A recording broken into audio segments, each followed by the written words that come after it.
عقل نہیں ہو جانے سے اپنی صورت بدلتے جاؤ. تو ہم نے کس طرح سے عقل کو نیا کرنا ہے, کس طرح سے اپنے آپ کو خدا کی حضوری میں اس کے معیار اور لیول تک لے کر آنا ہے. اور پھر ہم دیکھتے ہیں پطرس کے پہلے خط کے 4 باب کی پہلی 5 آیات بڑی خوبصورتی سے ہمیں الہی مکاشفہ کے طور پر تیار کر رہی ہیں. میں آپ کے سامنے پطرس کا پہلا خط اس کے 4 باب کی پہلی 5 آیات پڑھوں گا. وہاں یہاں خدا کے کلام میں لکھا ہے, پس جب کہ مسیح نے جسم کے اعتبار سے دکھ اٹھایا تو تم بھی ایسا ہی مزاج رکھو. ہم اپنے جسم کو خوش کرتے ہیں, دکھ نہیں اٹھانا چاہتے. ہم اپنے جسم کی آسانی ڈھونڈتے ہیں. لیکن یہاں پر جو ہمیں بتایا جا رہا ہے, میں ٹاپک یاد رکھیے گا کہ ہم نے عقل کو کیسے نیا کرنا ہے, لیکن عقل کو نیا کرنے کے لیے جو معیار ہے اس معیار سے ہم نے کیسے گزرنا ہے اور اس کس طرح اپنے آپ کو تربیت کرنی ہے. ایک باڈی بلڈر ہے, اگر کسی مقابلہ میں جانا ہوتا ہے تو وہ تیاری کرتا ہے, مشق کرتا ہے. ایک ریسلر جو ہے وہ ریسلنگ کی تیاری کرتا ہے. ایک کرکٹر کسی بڑے میچ کے لیے پہلے سے تیاری کرتا ہے, نہ صرف وہ اس گیم کی بلکہ اپنی روحانی, جسمانی اور ذہنی ترقی کے لیے وہ کام کر رہا ہوتا ہے. وہ اپنی خوراک کا خیال رکھتا ہے کہ بیمار نہ پڑ جائے. وہ اپنے جسم کی ایکسرسائز کرتا ہے کہ میں تھک نہ جاؤں. اور اگر کسی نے امتحان میں جانا ہے تو وہ پہلے سے بکس کی اور اس مضمون کی تیاری کرتا ہے جس کو اس نے امتحان دینا ہے. کسی نے جاب کے لیے انٹرویو کے لیے جانا ہے تو وہ اس کی تیاری کرتا ہے. آج ہم یہ دیکھیں گے کہ ہم جو اس جہان کے ہم شکل تو بڑی آسانی سے بن جاتے ہیں, لیکن خدا کے لیے کیسے ہم اپنے آپ کو تیار کریں. کیونکہ افسوس کہ ہم دنیا کی چیزیں چھوڑنا نہیں چاہتے, لیکن خدا کے کلام کے لیے ہم تیار نہیں رہتے. زبور 15 کے اندر لکھا ہوا ہے کہ کون خداوند کے خیمے میں بسے گا؟ وہ جو پاک دل ہے, جو اپنی زبان پر قائم رہتا ہے, جو مضبوط ہے, جو ہٹتا نہیں ہے, جس نے کلام کو اپنے دل میں رکھ لیا ہوا ہے. ورنہ ہم خدا کے خیمہ میں نہیں بسیں گے, ورنہ ہم کسی اور خیمہ میں بسیں گے. تو اس لحاظ سے پطرس کے پہلے خط کے 4 باب کی پہلی 5 آیات میں, پس جبکہ مسیح نے جسم کے اعتبار سے دکھ اٹھایا تو تم بھی ایسا ہی مزاج اختیار کر کے ہتھیار بند بنو. تم بھی ایسا ہی مزاج اختیار کر کے ہتھیار بند بنو, کیونکہ جس نے جسم کے اعتبار سے دکھ اٹھایا اس نے گناہ سے فراغت پائی. جس نے بھی تم ایسے ہی بنو, کیونکہ جس نے بھی جسم کے اعتبار سے دکھ اٹھایا. اور پولس کہتا ہے میں اپنے جسم کو مارتا, کوٹتا اور اسے قابو میں رکھتا ہوں.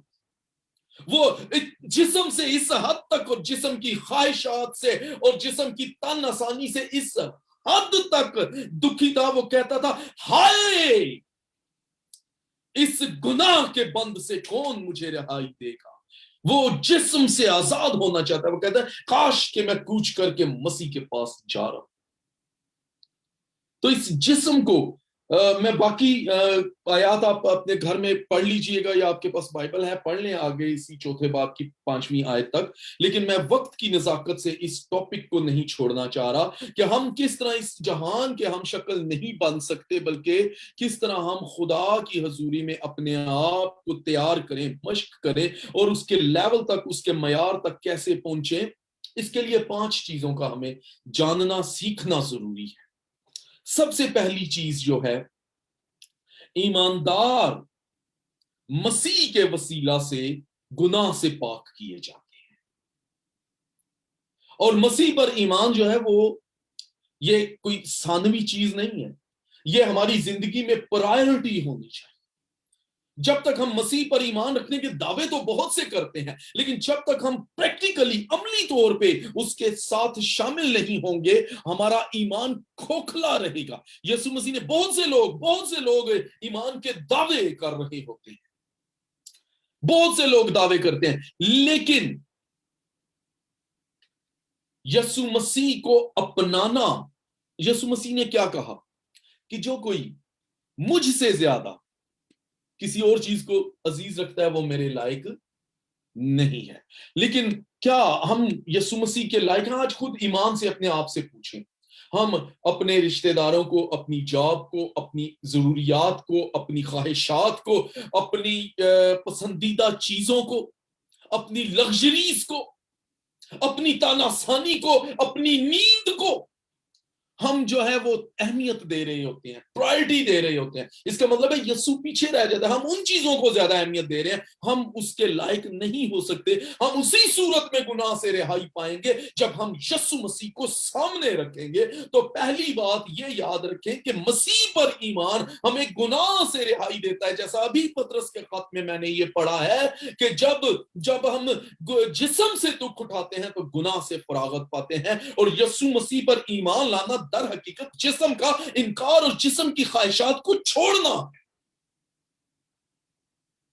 ہم اپنے گناہوں کے باعث کیا ہیں؟ جہنم کی سزا کے مستحق ہیں. تو بھی مسیح نے ہمارے تمام گناہوں کی قیمت چکا دی. تو کیا وہ ورک نہیں کرتا کہ ہم اس کو پرائرٹی دیں، اس کو اہمیت دیں، اس کو پہلا درجہ دیں جس نے ہمیں گناہوں سے رہائی دی؟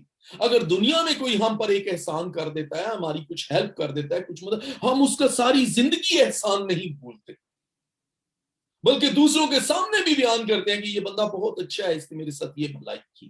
یہاں تو وہ ہے جس نے ہمارے گناہوں کو اپنے اوپر اٹھا لیا اور ہماری موت کو، ہماری سزا کو، ہمارے دکھوں کو اس نے برداشت کیا.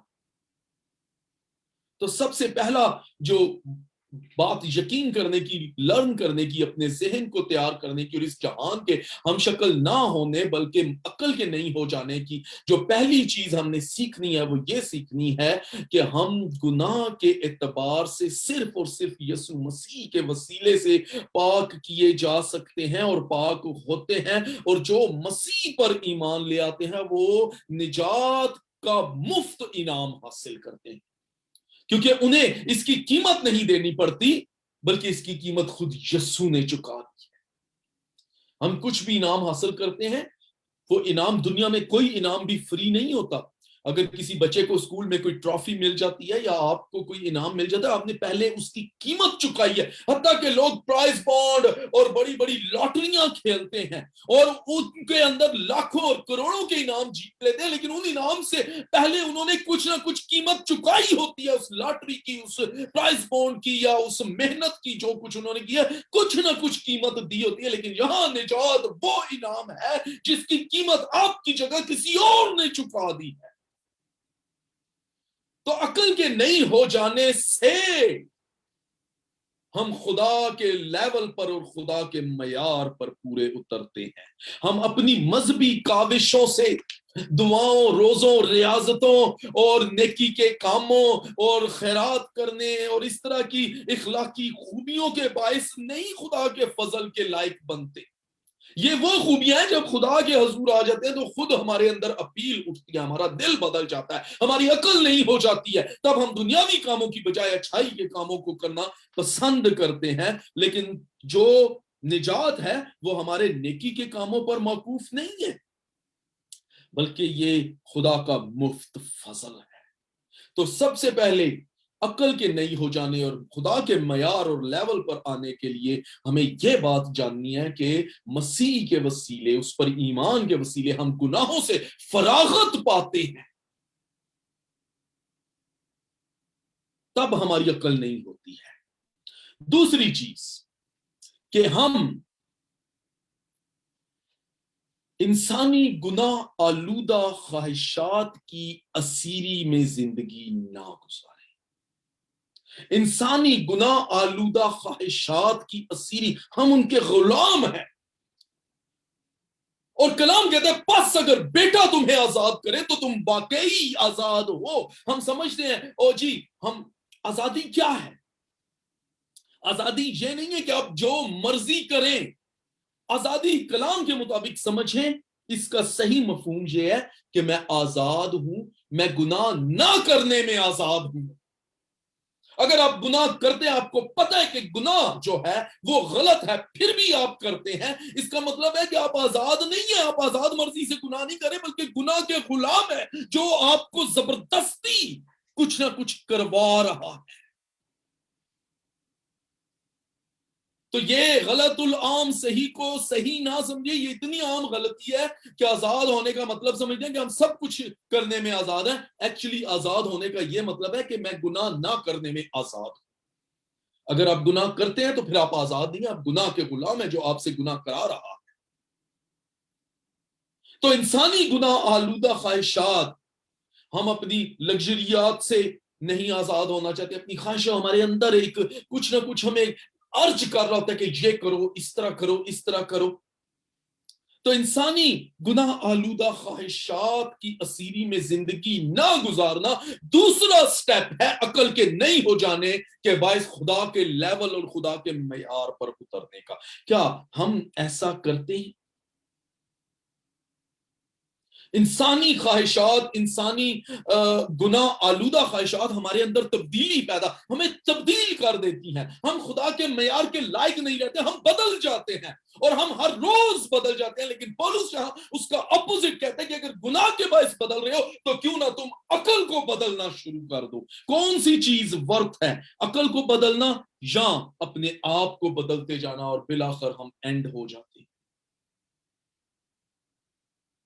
ہم نے خود کو غلط طور پر مرتب کرنا شروع کر دیا. ہم خواہشات کی اسیری میں، اور پھر جب ان خواہشات سے ہمیں ہٹایا جاتا ہے تو ہمیں وہ لوگ برے لگتے ہیں جو ہمیں ہماری خواہشات کے اگینسٹ چلنے کی بات کرتے ہیں. اور کلام جو ہے وہ دنیا سے دشمنی ہے، کیونکہ دنیا اپنے جیسوں کو پسند کرتی ہے. ہم بدلنا تو چاہتے ہیں لیکن عقل کو نہیں، اپنے آپ کو، ہم اپنے خود کو بدل کر دنیا کے معیار پر ڈھالنا چاہتے ہیں. یہی وجہ ہے پولس عرض کرتا ہے، منت کرتا ہے، سماجت کرتا ہے کہ خدا را اس جہان کے ہم شکل نہ بنو.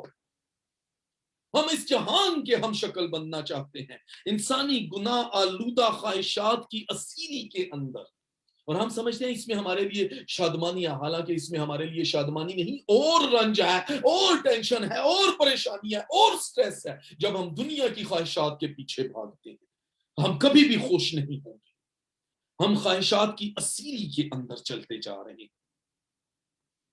یہی وجہ ہے ہوسیہ کے اندر کیا لکھا ہے؟ میرے لوگ عدم معرفت کے باعث ہلاک ہوئے. اس جہان کے خدا نے ان کی عقلوں کو اندھا کر دیا، وہ صحیح کو غلط اور غلط کو صحیح سمجھنا شروع ہو گئے ہیں. وہ یہ سمجھتے ہیں آزادی کا مطلب کچھ اور ہی ہے.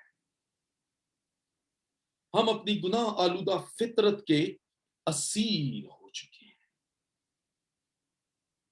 سوشل میڈیا، ٹیکنالوجی، اس نے تو ہمیں بالکل اپاہج اور مفلوج کر کے رکھ دیا ہے. ایک حد تک ان چیزوں کا استعمال، یہ ٹیکنالوجی ہم یوز کر رہے ہیں، اس ٹیکنالوجی کے ذریعے ہم خدا کے کلام کو، خدا کو ٹائم دے رہے ہیں، اٹس گڈ.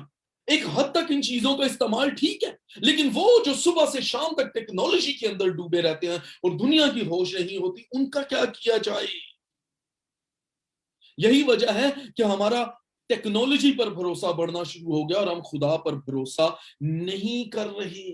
ایمانداری سے سوچیں، اپنے آپ سے پوچھیں، آپ خود اپنے منصف بنیں، آپ خود انصاف کریں کہ کیا internet, Google, media, technology, Facebook, Twitter اور پتہ نہیں کیا کیا دنیا میں اتنا جال بچھا ہوا ہے کہ کیا وہ ہماری زندگی کا ایک لازمی حصہ ہی نہیں بن چکے؟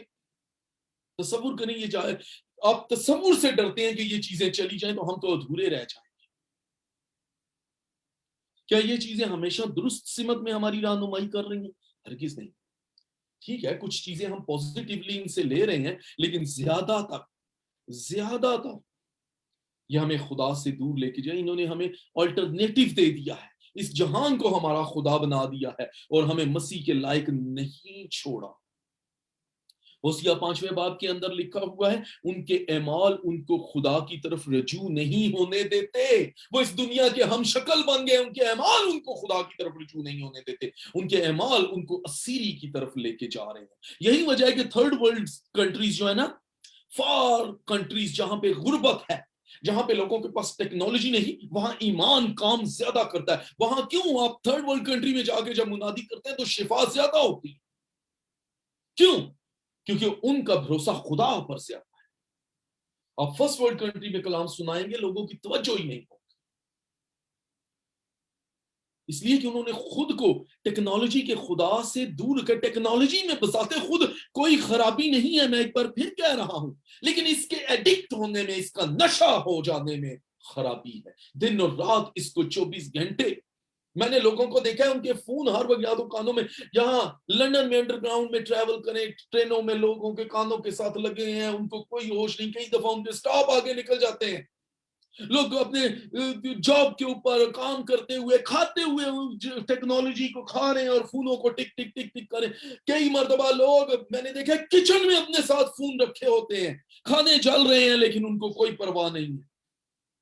اس کے ایڈکٹ ہونے میں پرابلم ہے.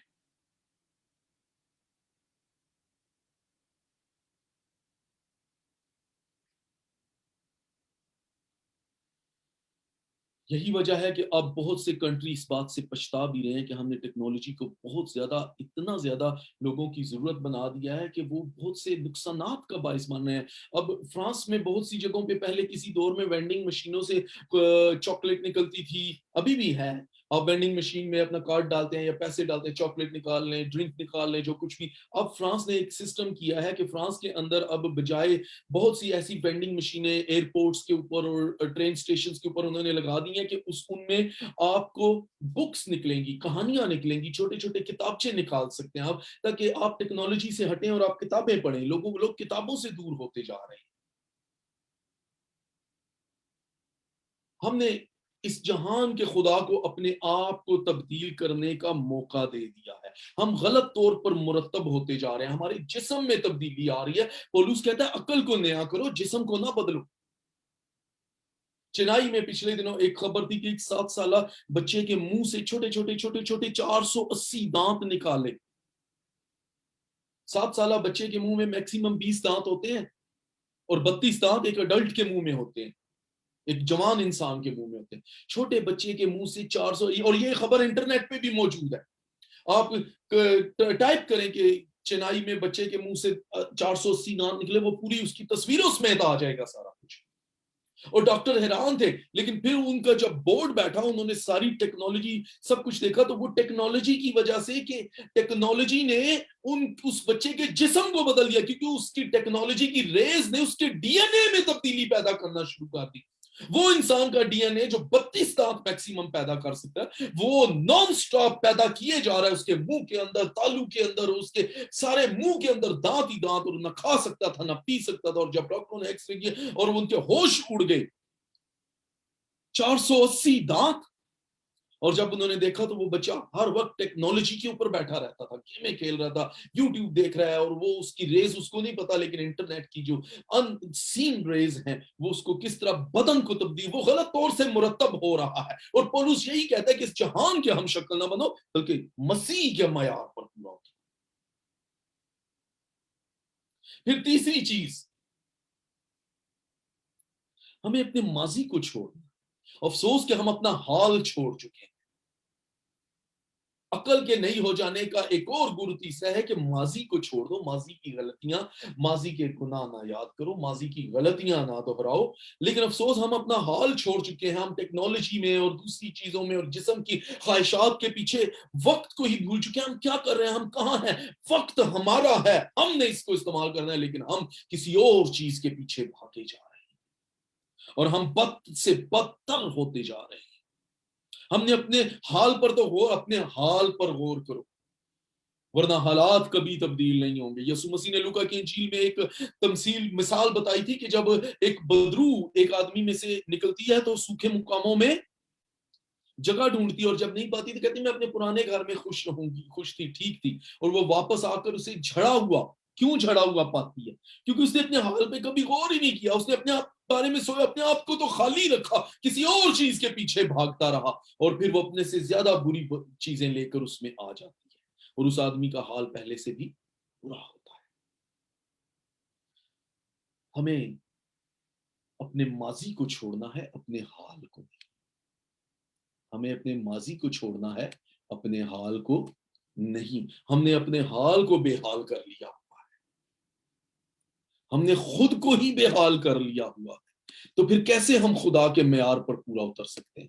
ہم کیسے اپنی روح کو اور عقل کو نیا کر سکتے ہیں؟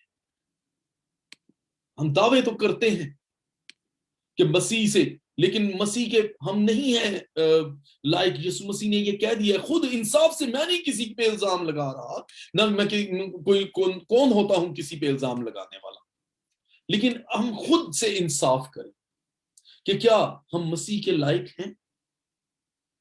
ہم روحانی بلوغت سے بہت دور ہیں. ہم نے اپنے آپ کو تبدیل تو کیا ہے لیکن جسمانی طور پر تبدیل کیا ہے، روحانی طور پر تبدیل نہیں کیا۔ ہمیں اپنے ماضی سے سیکھنے کی ضرورت ہے، نہ کہ ماضی میں رہنے کی ضرورت۔ لیکن افسوس کہ ہم اکثر ماضی میں رہ کے تو ہم بس ماتم کرتے رہتے ہیں کہ وہ وقت اچھا تھا یا وہ وقت برا تھا، وہ وقت بہت اچھا تھا یا فلاں نے ہمارے ساتھ بہت برا کیا ہے۔ ماضی سے سیکھیں، ماضی میں رہیں نہیں، اپنے حال پر غور کریں۔ اور چوتھی چیز جو ہمیں سیکھنی ہے اپنے عقل کے نئی کرنے کے لیے، خدا کے معیار پر پورا اترنے کے لیے اور اس جہان کے ہم شکل نہ بننے کے لیے، وہ چوتھی صورت ہے کہ ہم لوگوں کے ساتھ شریک نہ ہوں۔ ہم سمجھتے ہیں کہ دوسروں کے ساتھ شریک ہو کر ہم دوسروں کو خوش کریں گے۔ اگر میں آدمیوں کو خوش کرتا تو مسیح کا بندہ نہ ہوتا۔ ہم آدمیوں کو، ہم حالات کو، اپنے باسز کو، اپنے رشتہ داروں کو خوش کرنا چاہتے ہیں۔ پولس اسی لیے کہتا ہے کہ میں یہ کہتا ہوں، خیر یہ میں کسی اور پوائنٹ سے بات کر رہا ہوں، سوری میں اس کے اگینسٹ نہیں ہوں، میں خود شادی شدہ ہوں، میرا بچہ بھی ہے۔ پولس کہتا ہے کہ میں چاہتا ہوں کہ سب میری طرح ہی ہوں، کیونکہ جو بیاہ شخص ہے وہ اس فکر میں رہتا ہے کہ کسی طرح اپنی بیوی کو، یا بیوی اس فکر میں رہتی ہے کہ شوہر کو خوش کرے، لیکن میری طرح کا شخص جو ہے وہ اس فکر میں رہتا ہے کہ خدا کو خوش کرے۔ ہم انسان کو خوش کرنا چاہتے ہیں، لوگوں کے ساتھ شریک مت ہوں۔ جب آپ روحانی طور پر بڑھوتری کے خواہش مند ہوں گے تو آپ آٹومیٹکلی لوگوں کے ساتھ شریک نہیں ہوں گے، لوگوں کے مشوروں پر عمل نہیں کریں گے، آپ خدا کو خوش کریں گے، خدا کی مرضی کو پورا کریں گے۔ لیکن لوگ اس وقت آپ سے دشمنی کریں گے اور وہ آپ کو نہیں سمجھیں گے۔ جب آپ مسیح کے معیار پر اترنا چاہتے ہیں تو دنیا کے لوگ آپ کو نہیں سمجھتے، اور یہی سب کچھ ہوا لوط کے ساتھ۔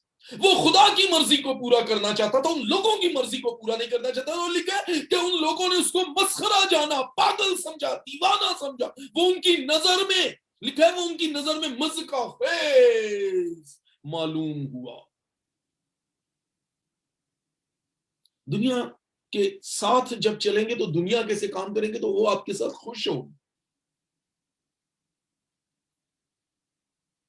یہی وجہ ہے کہ یسوع مسیح نے کہا کہ دنیا کے نہیں، کہ یاد رکھو کہ تم سے پہلے انہوں نے مجھے بھی ستایا، تمہیں بھی ستائیں گے، تم سے بھی نفرت رکھیں گے، تمہیں بھی پاگل کہیں گے،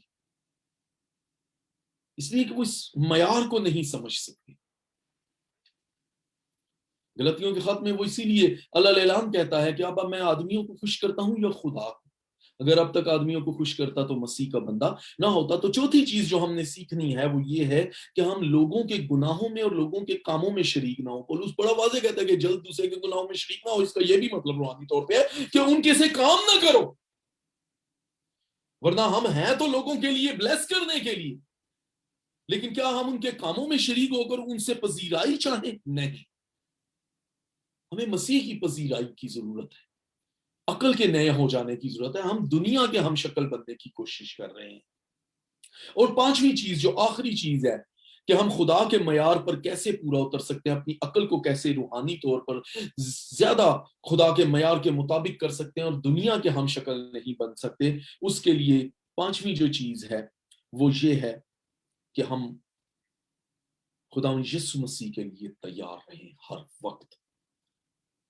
اور یہی کلام میں لکھا ہے، وقت اور بے وقت مستعد رہے۔ یسوع مسیح مردوں میں سے زندہ ہو کر آسمان پر اٹھائے گئے، اور ایک دن یہ کلام بتا رہا ہے اور کلام وعدہ کر رہا ہے، ایک دن یسوع مسیح واپس آنے والا ہے۔ اور جب وہ یسوع مسیح واپس آنے والا ہے تو کیا، اب آپ پھر ایک اور سوال خود سے پوچھیں، کیا ہم اس کے واپس آنے کے لیے اس کے لیے تیار ہیں؟ ایمانداری سے پوچھیں۔ آج کسی کو مت دیکھیں، آپ یہ نہ سمجھیں کہ آپ لائیو چرچ میں بیٹھے ہیں یا کوئی آپ کو سن رہا ہے یا دیکھ رہا ہے، آپ اپنے اپنے گھروں میں اپنی اپنی جگہ پہ اپنے دل سے پوچھیں، کیا واقعی ہم مسیح کی آمد کے لیے اس طرح سے تیار ہیں جس طرح سے ہمیں تیار ہونے کی ضرورت ہے، جس طرح سے ہمیں تیار رہنا چاہیے؟ کلام کہتا ہے وقت اور بے وقت مستعد رہے۔ کیا ہم خدا پر اتنا بھروسہ کر چکے ہیں کہ جب وہ آئے گا تو ہم رہے ہوئے نہیں ہوں گے بلکہ ہم اس کے ساتھ اٹھائے جائیں گے؟ اپنے آپ کو سوچیں. میں آپ کو ایک اور طرف لے کے جا رہا ہوں کہ کیا آپ واقعی اس کے لیے تیار ہیں؟ کیونکہ ہم نے اپنی سوچ ہی کو بدل دیا، اور اسی سوچ کے اوپر یسوع مسیح نے بھی زور دیا، اور پولس بھی اسی سوچ پر. یہ تھوڑا سا میں ایزی کرنے کی کوشش کر رہا ہوں اس کو، یہ ہے بڑا کمپلیکیٹڈ فلسفہ، لیکن کلام میں یہ بڑا آسان ہے. میں اس کو آسانی سے آپ کو بیان کرنے کی کوشش کر رہا ہوں کہ پولس نے بھی اس بات پہ زور دیا کہ اپنی روح اور اپنی عقل کی طرف توجہ کرو. جبکہ یسوع مسیح نے بھی یہ کہا کہ اگر آدمی ساری دنیا حاصل کرے اور اپنی جان کا نقصان اٹھائے تو اسے کیا فائدہ؟ یا آدمی اپنی جان کے بدلے میں کیا دے گا؟ کیا آپ اپنی روحانی طور پہ، ذہنی طور پہ، اخلاقی طور پہ یسوع مسیح کے لیے تیار ہیں؟ کیا واقعی آپ تیار ہیں؟ وہ شخص تیار نہیں تھا جس کی یسوع مسیح نے یہ بات کہنے کے بعد یہ ورس کہی. اب یسوع مسیح نے عظیم الفاظ کہے کہ اگر آدمی ساری دنیا حاصل کرے تو اور اپنی جان کا نقصان اٹھائے تو اسے کیا فائدہ؟ یا آدمی اپنی جان کے بدلے کیا دے گا؟ یہ اس شخص کی تمثیل یسوع مسیح نے کہی کہ جس نے بہت بڑی فصل جمع کی اور کہا اوہ میرے پاس بڑا مال ہے، میں اپنے سارے گودام نئے بنا لوں گا اور بہت سالوں کے لیے مال جمع رکھوں گا اور اپنے آپ سے کہوں گا اے میری جان کھا پی اور خوش ہو کیونکہ تیرے پاس بہت سالوں کے لیے مال جمع ہے. اور اسی رات اس کو یہ پیغام دیا گیا کہ اے نادان، آج ہی رات تجھ سے تیری جان طلب کر لی جائے گی، پس تو نے جو کچھ جمع کیا ہے وہ کس کا ہوگا؟ میں اس طرف آپ کو لا رہا ہوں، تسلی سے سوچیں کہ یاد رکھیں جب خدا نے آدم کو بنایا تو کیا خدا نے آدم سے اجازت لی کہ آدم میں تجھے بنا لوں؟ لی اجازت؟ نہیں. جب ہوا کو بنایا تو کیا خدا نے آدم سے یا ہوا سے اجازت لی کہ کیا میں اجازت ہے میں بنا لوں؟ نہیں. دنیا میں آدم سے لے کر آج تک اور آئندہ رہتی دنیا تک کوئی انسان ایسا نہیں جو اپنی مرضی سے پیدا ہوا. کیا آپ اپنی مرضی سے پیدا ہوئے؟ آپ کے پیدا ہونے سے پہلے آپ سے پوچھا گیا تھا کہ آپ نے پیدا ہونا ہے یا نہیں؟ اور پھر جب آپ اپنی مرضی سے پیدا نہیں ہوئے، آپ کا کچھ بھی اپنا نہیں ہے، آپ کا نام تک اپنا نہیں ہے، آپ پیدا ہوئے کسی نے آپ کو نام دیا.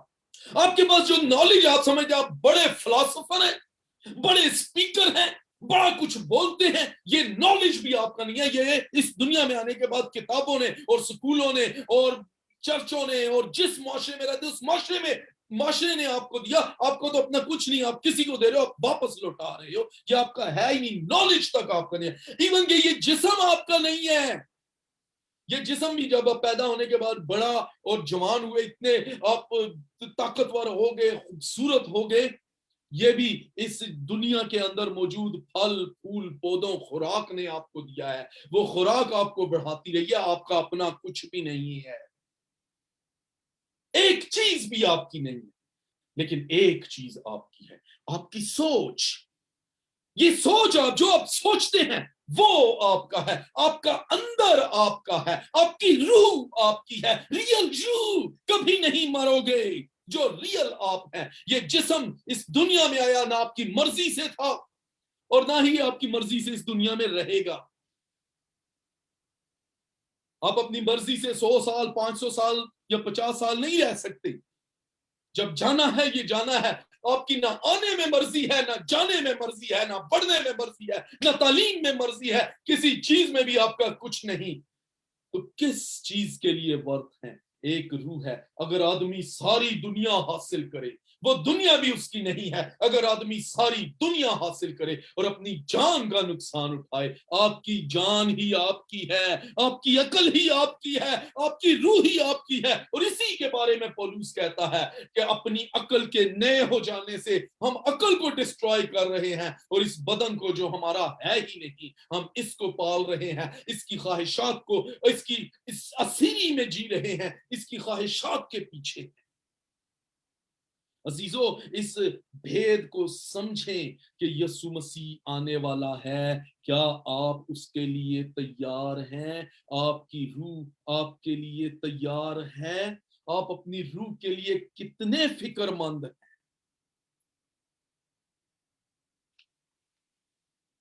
ایک حقیقی روحانی انسان کے لیے وہ سب سے خوبصورت لمحہ ہوتا ہے جب وہ دل سے یسوع مسیح کو قبول کرتا ہے. اس سے خوبصورت لمحہ اس کی زندگی میں کوئی نہیں. بہت سے لوگوں نے یسوع مسیح کو قبول کیا بھی ہوا ہے، لیکن اکثر میں نے دیکھا ہے لوگ دیکھا دیکھی یسوع کو بھی قبول کرتے ہیں. بہت سے لوگ دیکھا دیکھی بھی کر لیتے ہیں، ٹھیک ہے، لیکن بہت کم ہیں جو حقیقی طور پہ اپنی عقل سے سوچ کر، عقل کے نئے ہو جانے سے یسوع مسیح کو نجات دہندہ قبول کرتے ہیں، اور وہ ان کی زندگی کا سب سے خوبصورت لمحہ ہوتا ہے. وہاں پہ ان کی جسمانی زندگی ختم ہوتی ہے اور ان کی روحانی زندگی، روحانی بلوغت، روحانی بڑھوتری اور عقل کا نیا ہو جانا شروع ہوتا ہے. تب وہ یسوع مسیح کی آمد کے لیے تیار ہوتے ہیں. کیا آپ یسوع مسیح کی آمد کے لیے تیار ہیں؟ اس سوال کے ساتھ میں آج آپ کو سوچنے کے لیے چھوڑے دیتا ہوں کہ سوچیں، کیا ہم دنیا حاصل کر رہے ہیں یا یسوع مسیح کے لیے تیار ہیں؟ God bless you. Thank you.